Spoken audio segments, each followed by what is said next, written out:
Okay, I'm here with Richie Cole, and I met Richie Cole in the fall of 1986. This is Scott Benton, by the way.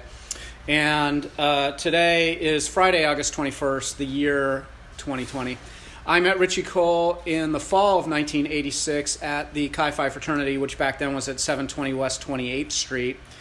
And we were in the same pledge class together, and we went through all of our pledging activities together, and we both lived in the house together. And I wanted to sit down and ask Richie a couple of questions that to see sort of what he was thinking about the CHI PHI video, as it's now known, or as what we called it back then was the CHI PHI RAP.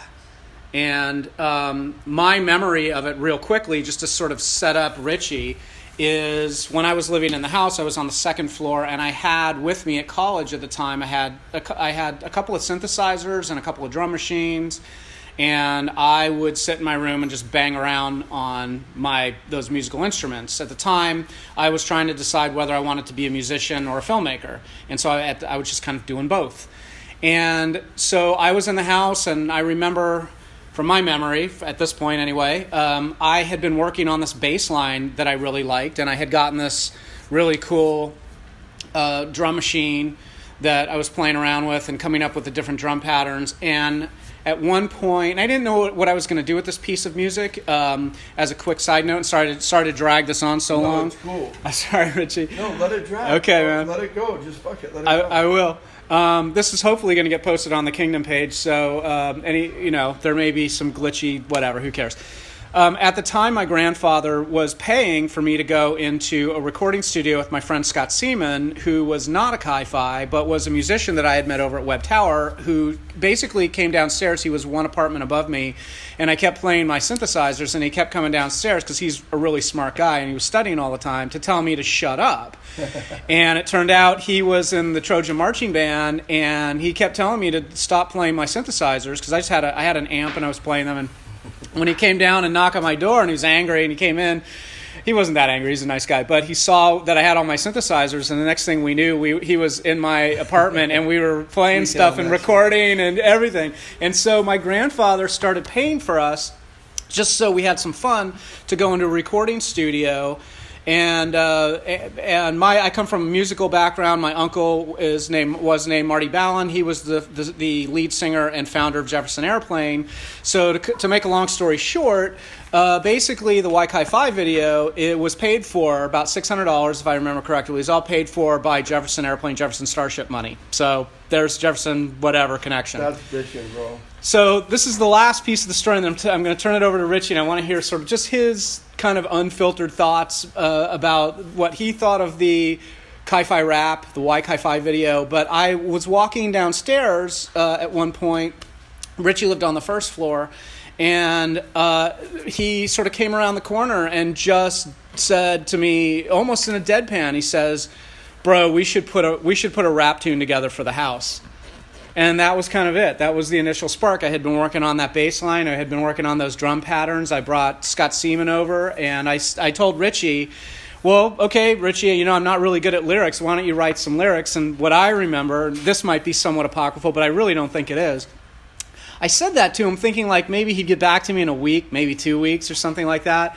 And in 20 minutes, he came back with the lyrics that we didn't alter and that we ended up recording. And that was basically a first draft of those lyrics. And we just took those, put the rest of the music together. Scott Seaman came in and, he was a drummer in the Trojan marching band and just laid out all these like really cool drum combinations. And before we knew it, we put this recording together, went into the recording studio in Van Nuys. Jack Lee, it was at Jack Lee's house. He was the engineer and recorded it for us and did all the mixing.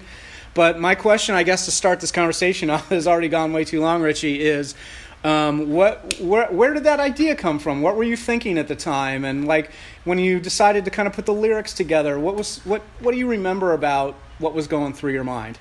Bro, it's all the stuff you mentioned is really cool. I don't have a clear recollection, but I've always been, writing rap tunes or poetry or songs or punk rock songs, lyrics. And, I've played bass, I've played drums. I've never been that talented as a musician, but I love music. And this was back in like the Run DMC days when we did this. This was way before Snoop and all that kind of stuff, several years before it. And so I really like the song. I really like the music, CHI PHI. I think it's a really cool song. It's catchy, even though it was made in 1987 or 88 or 86, whenever you made it. 87, 88. Yeah, 87, 88. So, yeah. I mean, that's like 30-something years ago, 32 years ago, 33 years ago. But I think the song still holds its own. And so, basically, what I did was it was going to be about our fraternity. So, I don't remember the process other than it was me, Alex Basile, who we call Blackjack, and then Troll, his name is Scott, right? No. Steve Swanson. Steve Swanson, Steve Swanson is Troll, yeah. Now, it's really trippy because me and Alex were really tight, and he's, like I said, just has a gift of gab. Well, and he's the one that really brought you into CHI PHI, really. He's responsible for that initial conversation. He was my daddy. He was my sponsor or whatever, big brother. You know? Yeah. And so that was really cool. So we had a good relationship. He's just a really easy dude to get along with, really cool. So we always had all these plans to do all this shit, movies and stuff. And we used to hang out, like Alfonso Rivera used to hang out with us, you know, like the dude who played Carlton. And Alex and his brother was like on a soap opera all the time, you know, Costi is his name. So he was kind of connected to that scene, and we would just do stuff. So the thing was, it was like, okay, so I'm going to write this rap, and it's going to have 3 different characters in it. It's going to be myself, Richie C, OD is what they call me, because you guys gave me the nickname Overdose. When you're going through pledging, you get a nickname. And it's trippy because, on a side note, I brought the first Black American dude into the fraternity maybe ever, or at least for Russ Sass. You're talking about Russ Sass, yeah. Super cool dude. But my name was OD, or Overdose. And then, so I was going to use that because, you know, whenever you're in an organization or in a group or whatever, there's like nicknames and stuff, and there's a persona.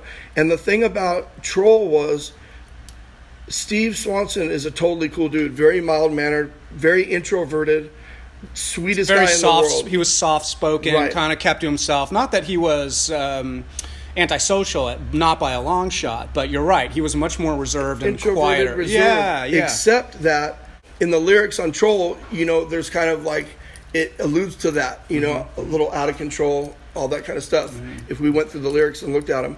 And so that was, his character was just based on him, and, you know, and so what I did was I felt, okay, so let's look at the metaphor between emotions and color, our senses, all of our senses and colors. And so that was just the thing that I used, and I said, let me just tie it together. So, you know, the rainbow of the road girl, the colors of the school, cool, no, I ain't nobody's fool. My name's Richie C, OD, so say that I'm slow. Why? Because I'm high, but no, they don't know. And my baby's mom would clown me. Yeah, everybody knew. But still, it was just the lyric. And so it was just taking the rainbow and different colors and emotions.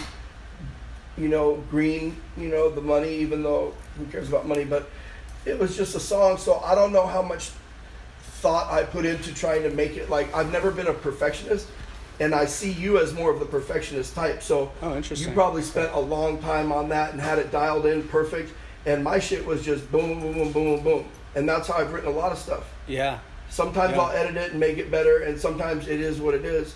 And that's how it was. Yeah, it was probably 20 minutes, and then we did it, and it was a lot of fun. And it ended up getting a life of its own that I never imagined. You know, years later, hearing about the Huffington Post or stuff, my kids showing Comedy Central. And that's crazy, bro. Yeah. And the thing is, it's always kind of embarrassing when you look back at your pictures from 20 and 30 years ago, because whether you're looking back at the 50s, the 60s, the 70s, we always look different, look crazy. Yeah.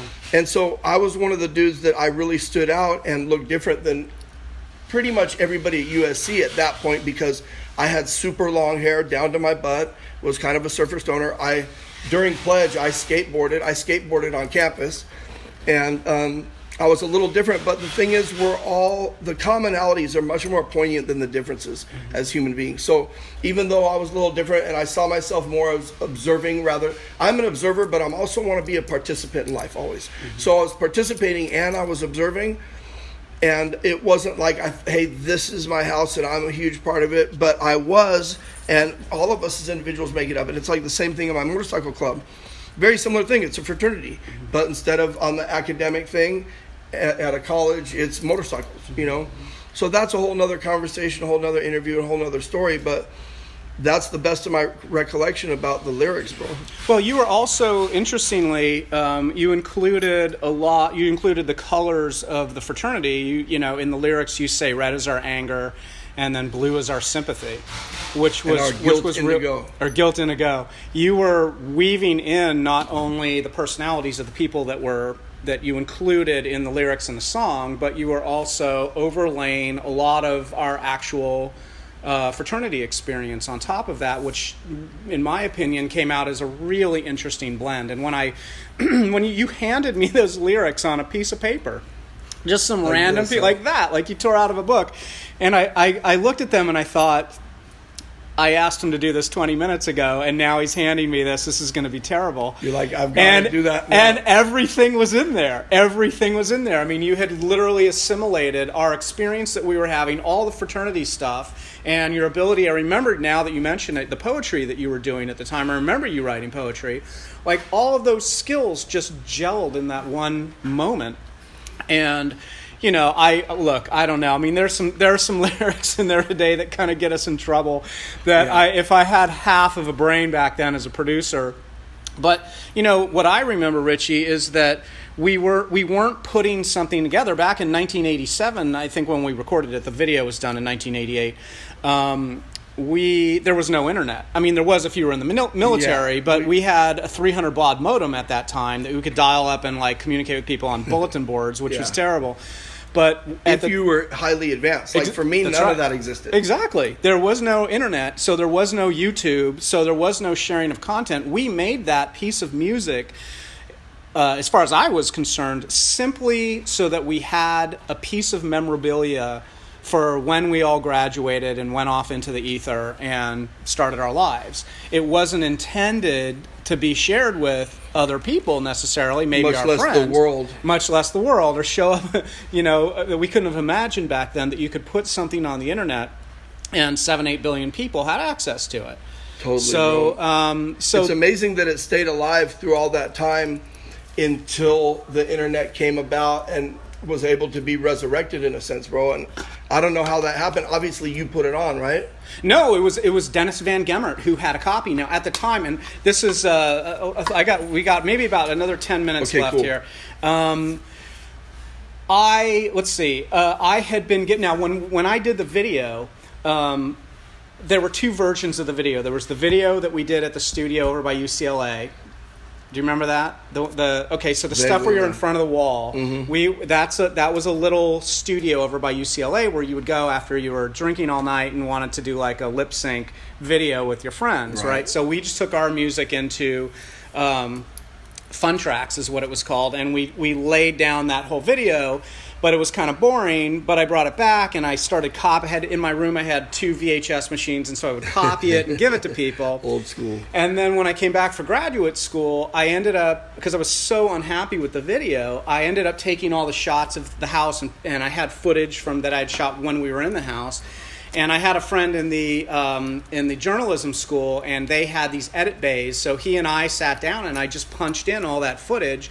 That became the final video, and then I started copying that one and giving it to people. Dennis Van Gemmert, years and years later, still had his VHS, which is literally a copy of a copy of a copy. It's a terrible quality copy. But he put that up on YouTube, completely lost all the login credentials. So now we can't delete it even if we wanted to. Right. It's stuck on there. And it kind of went semi-viral. I think we're like at 145,000 hits at this point. But he just put it up there. I think Mike Coates had asked him to do that at a party. So, because he had played the video at a party, and Mike Coates said, "Hey, you should put that on YouTube." And Dennis went back and actually did that. So, what year do you think it was put on YouTube? Oh gosh, I want to say like 10 years ago, something like that. And so, what about like the whole? What was I gonna say, bro? Dang, it escaped me. That's the thing about don't do drugs, kids, and early Alzheimer's onset, but dude, that happens all the time now, dude. It's bumming me out. Well, let me ask you a question, and hopefully it will circle back to what your thought was.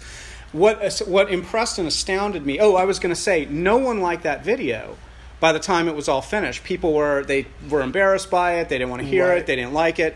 But it wasn't until it got all the attention years and years later that when Dennis Van Gemert put the video up on YouTube, that all of a sudden it got all this attention. Everyone at SC knew about the video, and suddenly people began to have a different appreciation for it. For sure, but bro. One thing that impressed me, which I was, I don't know, kind of curious about, is you stuck with this project all the way through. I mean, you never once sort of took off. You never backed down. You were there all the way through when we recorded at Jack's Tracks, when we did the audio recording of it in the studio.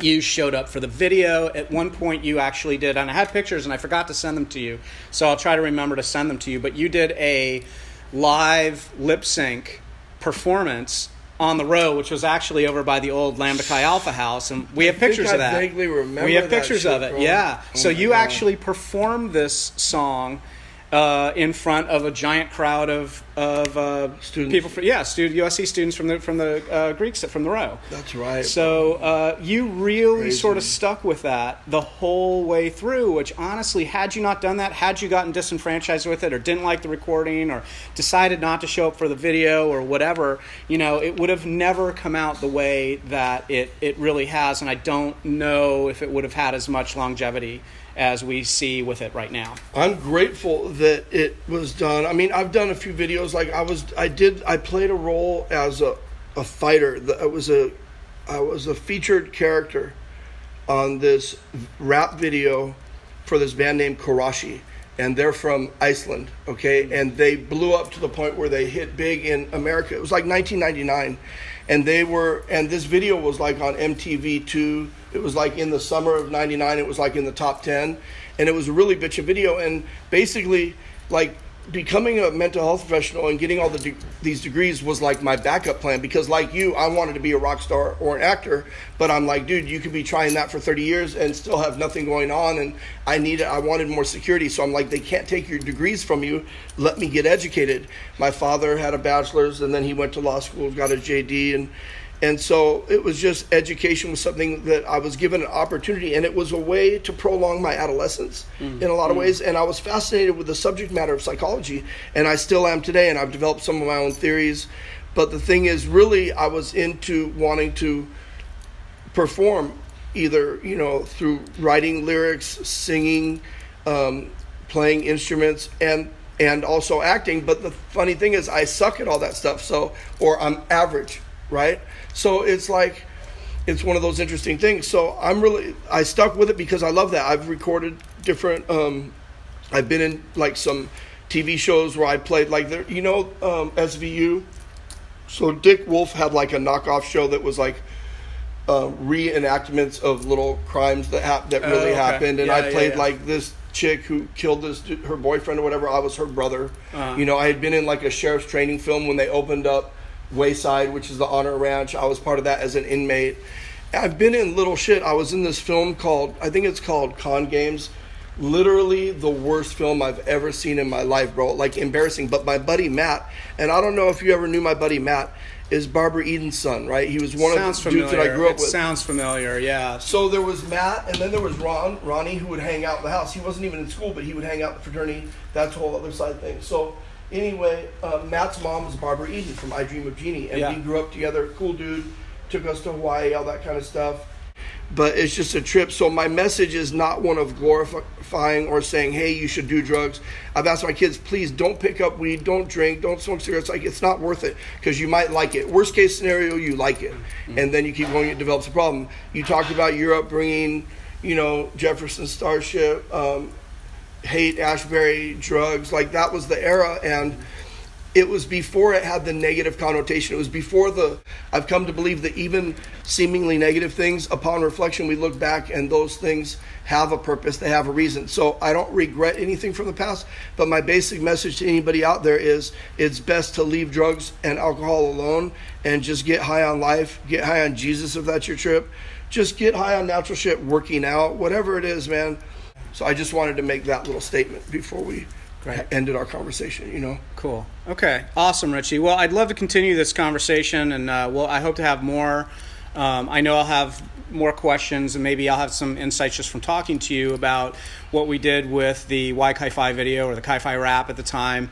Thank you so much for all of your creative work that you did back then, and I hope you feel good that something that we did just for fun, to kind of remember ourselves by when we were younger, that we did in the fraternity, was something that you are equally as proud about, that as I am, and I can't thank you enough. I hope to continue our conversations, and I couldn't possibly be happier that we're back in touch with each other. Thank you, bro. The feeling's mutual, and with that pride also comes embarrassment, because Yeah. it is kind of, we were spoofing on ourselves. Yes.